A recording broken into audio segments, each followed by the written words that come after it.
all the kind of research that Scholars at Risk has done across countries. What have you seen? Why does a state put pressure on academic institutions and academia in the first place? What is the kind of end goal by doing so? Is it just to crumple ideas and sort of conform with the larger vision of what the state wants certain kind of knowledge to be and look like? Or is it something else entirely? Is it a control of is it a cultural or soft power kind of control? What is the end goal here? Why does a state want to do this? To answer that, we have to separate out the state from the current government and from the nation or the society, right?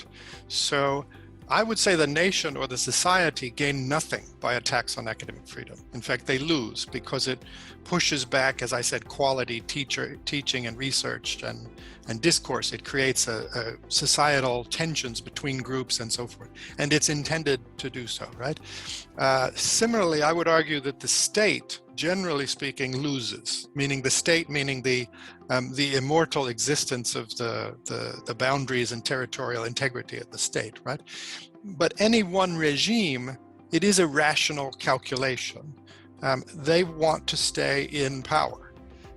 And so they want to, therefore, in some cases, control the narrative, the public discourse, right? They want to avoid uncomfortable questions about the inevitable inequalities that exist in every society, right? Fundamentally, universities are the places where experts ask questions, and more than that, they train young people to ask questions and to probe for meaningful answers that have evidence behind them. That process can be marvelously positive for a state and for a regime if they know how to harness it. But if their regime is built on misinformation or outright lies or inequity, those questions can be enormously unsettling and can pull away or remove the legitimacy of the state's narrative. And so they crack down. Most sophisticated states don't use violence. They manipulate budgets.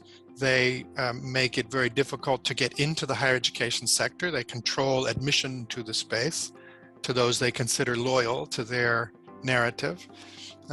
It's really only the most clumsy places that use overt violence. And even then, sometimes it's more selective. They wait for an opportunity where there's a particular opportunity to show a lot of violence and then intimidate the community for a long time. But we see these dynamics all over the place. Still, I think it is very short-sighted for the purpose of the state and the nation, the society. But any one regime, we can understand why they do these things. Can you give us a couple of examples of how laws have come about that threaten academic freedom in India? First of all, see, in India, there's a lot of restriction on any kind of dissent.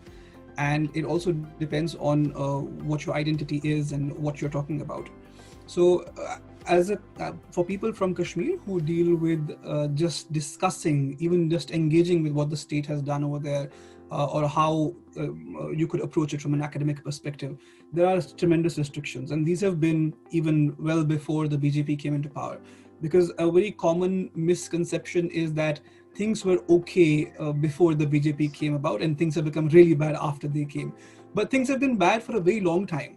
In fact, if you look at the law on sedition and you compare the government of Manmohan Singh and the government of Narendra Modi, you will see that Manmohan Singh's government has used the sedition law about 3,700 times. So that's about 4 cases per day of sedition. And the Modi government has, of course, used it much more aggressively, and there are about 7,500 cases of sedition law being used in India under this government. So that's almost a twofold increase. But what I'm trying to point out is that both governments have used it excessively. And most of these cases of sedition are often when someone has criticized a ruling party or someone who's politically connected.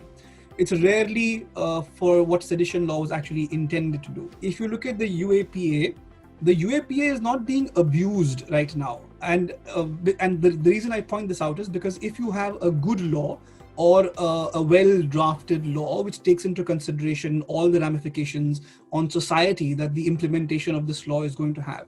When you have a good law, which is then being misused by officials who are implementing that law, we might say that this is an abuse of the law. But what's happening with the UAPA is not an abuse. It is the exact use of the law, the way it was intended to function. Section 43D of the UAPA specifies that you will get no bail if you have been charged under the UAPA. And Amit Shah in the parliament even had a discussion about this, that this law is not, no one needs to fear the law, it's only terrorists who need to fear the law.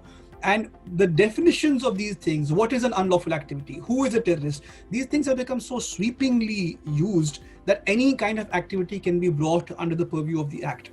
So what I'm saying is that the law, this act is not being abused. It is in fact being used exactly the way it was intended. When we do talk about doing something in terms of preserving academic freedom, realistically, what can be done? Realistically, a great deal can be done largely because of how little is normally done. Now, I don't pretend it's going to remove the pressures, right? There will always be pressure on the university space. There will always be pressure against autonomy and against academic freedom. That is a natural result of human anthropology, because the university is the space that confronts power with ideas. And there's always going to be tension there. In healthy societies, that tension is properly harnessed and respected, and it becomes a driver of innovation and creativity and productivity and prosperity for the whole nation and the whole society. So that's the goal, right? Is to harness that natural tension, to get out of this, this positioning of conflict, but rather to see the good in that, right? What we can do to encourage that begins with education. I say one of the things that I find odd is that I'm not aware of any university system anywhere in the world that has training in the values of the university as part of the education. Training in the meaning of academic freedom and what discourse on a campus is and what evidence is and how one presents evidence and how one responds to evidence. So I think that early education in what the values are and why they matter, enormously important. I think enormously important to educate, especially within our community, but also outside, that it is not an elite privilege to have academic freedom. It is a blessing to the higher education sector, and in return, the sector serves society. And we need society to appreciate that when we call for greater academic freedom, we're not calling for something special just for a few academics here and there. What we're calling for is the breathing space, the oxygen to be able to serve the public good. So I think if we do those two things, and how do we do that? By holding lectures, by having classes at the university, by having classes that people outside the university can take. At Scholars at Risk, we have a MOOC, an online course. It's free. Anyone in the world can take it. It's on the Future Learn platform. And the idea is just to get people to understand what these values are and why they matter. I think that's enormously important if we can do that. Solidarity is enormously important. So our network is a network. It's to get universities to connect at this level of their core values. And we're delighted to have universities in over 40 countries as members, and we'd love to have more Indian universities participate in our network. Even if not through our network, through their own networks. There are already networks of Indian universities. How often do they talk about academic freedom at their conferences and their meetings? It should be a regular part of the agenda. So I think there's a great deal that can be done with the low-hanging opportunities. And then, of course, we can also talk about what can be done when things go wrong and there are incidents. Let's say right now I am a professor in some institute, and let's say a private university, and I put up something that, something that's, say, controversial in the eyes of the government. My research has said something or something like that. I've just made a controversial statement. And now what actually happens when, say, somebody charges, or I am charged under the UAPA? What happens then? So what is the immediate thing? What can I do for relief? Can I do anything at all in the first place? There are some steps you can take. First of all, you can challenge this before the court, saying that this is an arbitrary application of the law because I have merely exercised my freedom of speech.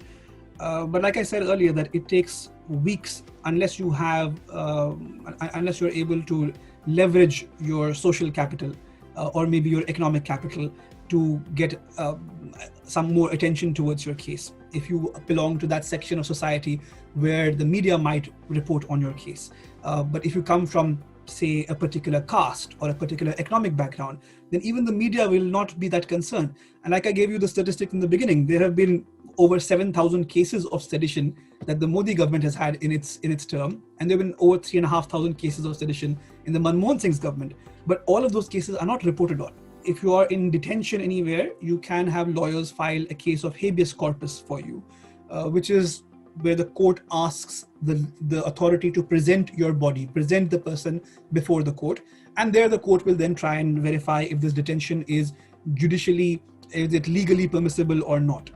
But again, while this is the law on paper, the law in practice is very different. If any democratic country becomes a country where the institutions that uphold democracy become hesitant from taking a free, logical, legal, sensible view on things merely because this is going to rub someone the wrong way, then you cannot have a democracy. Then you can have a single party, a unitary system of governance where you will not be able to rub anyone the wrong way because you only follow one line. You know, in my experience, and I've been doing this now 21 years, in many places you just sort of think of it as oxygen. If you think about it as all, you just, you know, it's just there. And then all of a sudden it's not. And then it's a big problem, right? Like, and it's interesting. I think because of the way the world has moved and the way power has moved, people are beginning to appreciate that, you know, truth and simply the ability to ask questions without consequences really is more vulnerable than they realized.